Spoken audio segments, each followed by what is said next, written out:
Alright, so I want to do this short video also since I've done the one about the threading. So this has got to do with truing Remington 700. This one hadn't been lapped yet. I still got to lap it in. So when you're doing these, things to watch out for is first off, don't true the face unless it needs to be trued. Like if it's out more than half a thousandths, then you should true the face. The end of the bolt nose don't need to be trued. I just do it because it looks good. The bottom line is whether it's the front of the lugs or the end of the bolt face, that don't matter. True it just enough to true it so you can get accurate measurements if that's why you're truing it. Don't go cutting 5, 10, 20 thousandths off of any of these surfaces, because you're gonna mess up the extractor groove if you take too much off the nose of the bolt. The lugs, they just don't need to be anything other than true. Technically, you could just measure the lugs when you're measuring all your measurements, and which one's the highest, i.e. the shortest number on your depth mic, you can just go with that for your shank diameter, shank length, and your how much counterbore and all that stuff you're going to put into the barrel. But yeah, so just go till you just clean it up.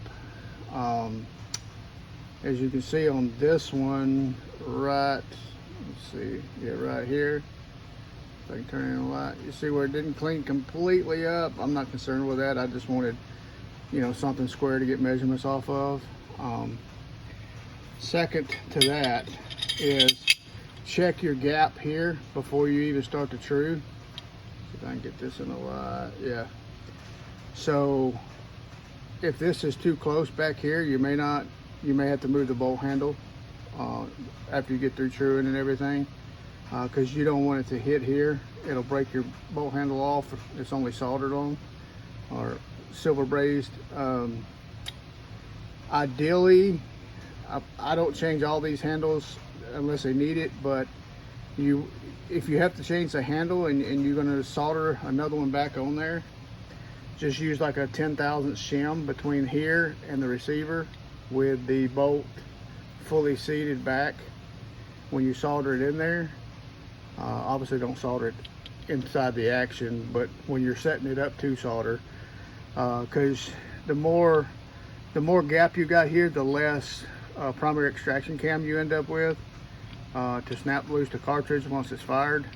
That's something I see a lot with other gunsmiths that have done things in the past that I've had to fix, is they'll just cut it and not worry about it, and then you end up with little to no primary extraction cam left. And if you do take the handle off and solder it back on, not only do you need to set the gap here, you need some gap. This one's got about 25, 30 thousandths. I'm not going to take the handle off for that, but if you happen to take the handle off and have to solder another one on, or you just want an aftermarket handle that's threaded already or whatever, when you set this up with a 10,000th shim, make sure that the timing is also correct, right? So you want to make sure that the timing of the closing cam, which is in the bottom of your receiver right there, and your recoil mortises, right there, you see that, you can see that bevel, try to get it in light, see that bevel right there.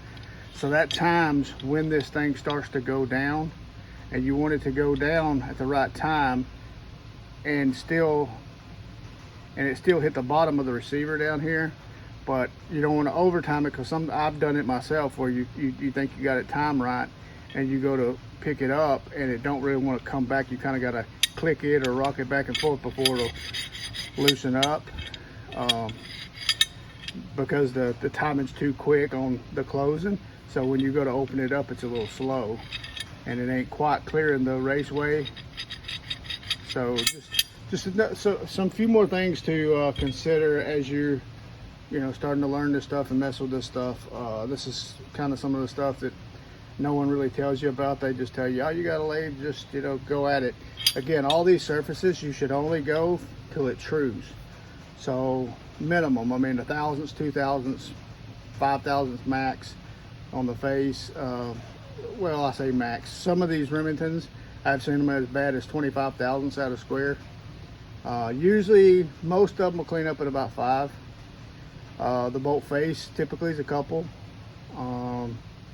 The lugs, I've seen them, you know, about 20.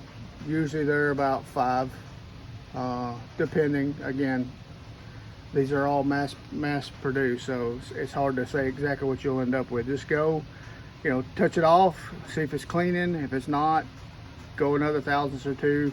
Make sure it cleans both sides of the lug, and once you clean it, stop.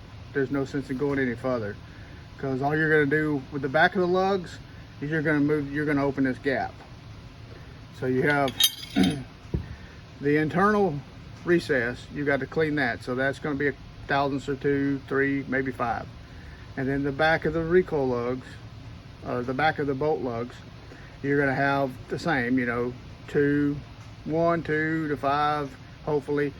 So you end up, if you go 5 here, 5 here, that's 10. So you didn't open this gap up right here, 10, just truing it. So if you go taking, you know, oh, I'm just gonna go ahead and take 20 off of each, and now you ended up with, you know, Remington already has excessive amounts there from the factory, because I only took about 4 total, two on the receiver, 2 on the back of the bolt, and you can see I got like 25, 30,000ths there. And that's just, you know, Remington having excess of what they need there to begin with. So you don't want to go cutting a whole lot of it off, because you're just gonna cause yourself more problems with having to, either, if you don't know how to do it, send this out to another gunsmith to have them reinstall the bolt handle to give you the proper amount of primary extraction cam. So just keep that in mind. Like on the back of the bolt and down into the receiver, whatever you cut off of the receiver and the back of the bolt lugs is going to open the gap on your primary extraction cam. So make that, if anything, you take the minimum off of for sure. Make sure it's them two. The bolt, the face of the receiver, not so important. The front of the bolt, pretty important because of the extractor. The front of the bolt lugs, not that important. So I don't know, hope it helps some of you guys. Thanks for watching.